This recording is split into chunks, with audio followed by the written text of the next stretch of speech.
Hey guys, what's up? My name is Sam, or Chaotic, and welcome back to another Grand Theft Auto 5 video here on my channel.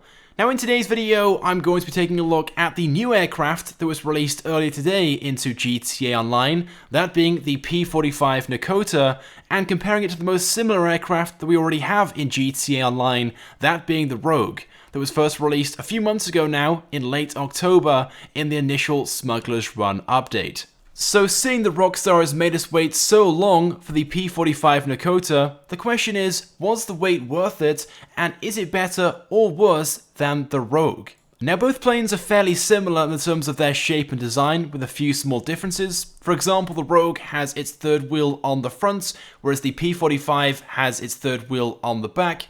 But it's also worth noting that both planes do come from very different eras. The P-45, of course, is based upon the P-51 Mustang that was first used during World War II, whereas the Rogue is based upon a more modern fighter, which is still used today. Anyway, but let's get into the main comparisons then in this video. Now first of all, one thing worth noting regarding the P-45 Nokota, its takeoffs and landings are exceptional. There aren't many planes in game which can take off with very little space and land with very little space as well, but this thing is really good, and this also means when you want to land in one of the streets to maybe visit the ammunition or a clothing store, you can land without worrying about crashing or not having enough space to land at all.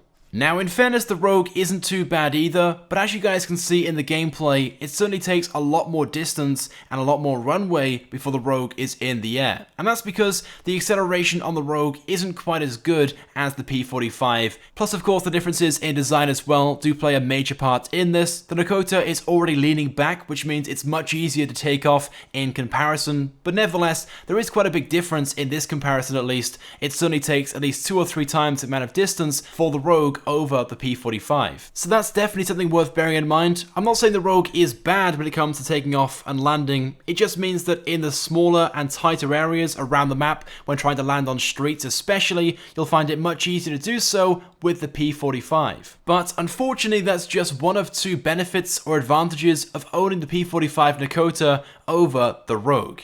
Now I will get into the other one very shortly, but there are a few other features worth comparing and taking a look at first of all. One of those being speed. As I'm sure you guys know, the Rogue is known for being a fast and very nimble aircraft, so how does the P-45 Nokota compare? Well, as you guys can see right now in the gameplay, I'm just flying in a straight line in the P-45 Nokota, and I have a speedometer on screen in the bottom right hand corner, and flying in a fairly steady and straight line, I'm achieving speeds between 190 and 198 miles an hour.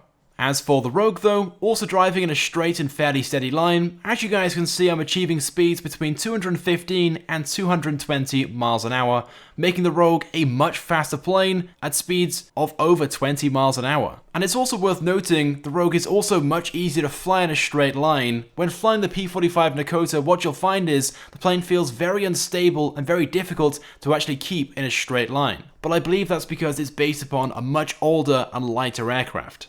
Now moving on to something also important, these are fighter planes after all. So as for their weapons, well the P-45 first of all is weaponized from standard. It comes with machine gun turrets in either wing, whereas the Rogue doesn't have the machine gun turrets from standard.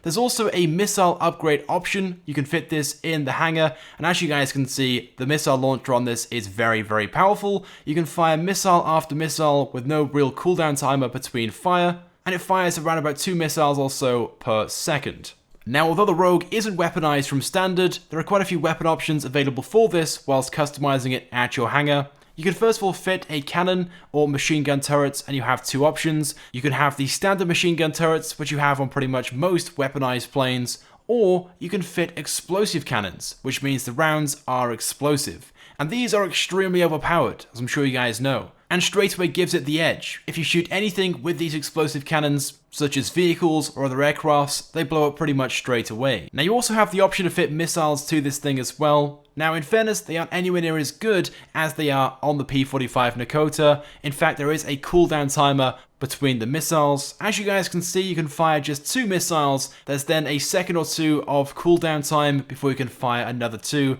This is very similar to how the rockets work on the Hydra and the P996 laser. But it's also worth bearing in mind there's the customization to fit the bomb dropping feature on the Rogue. This is something which you do not get with the P-45 Nokota. So if you want to, you can turn this into a bomber fighter jet with the option of dropping bombs, which is always a nice feature to have. But most importantly, moving on to the prices of these two aircrafts. So you can now purchase the P-45 Nokota from the Warstock Cash and Carry website for a buy it now price of $2,653,350. But there is of course a second price, that being the trade price, which is set at $1,995,000, so just under $2 million overall. Now of course this can be unlocked at 39 steel missions, which isn't too difficult, but in comparison to the Rogue is a lot more expensive. So the buy it now price of the Rogue is just $1,596,000, and its trade price is $1,200,000. So straight away, the buy it now price is already cheaper than the trade price, the discounted price of the P-45 Nokota, and if you unlock the trade price of the Rogue, which is much easier and requires a lot less steel missions, I believe it's 12 or around about there for the Rogue, so its trade price is much easier to unlock and it's cheaper anyway. And of course, don't forget the fact the Rogue has 2 seats, whereas the P-45 Nokota only has 1. So if you want to fly around with a co-pilot or a passenger, it's not possible with a Nokota, but you can do so in the Rogue.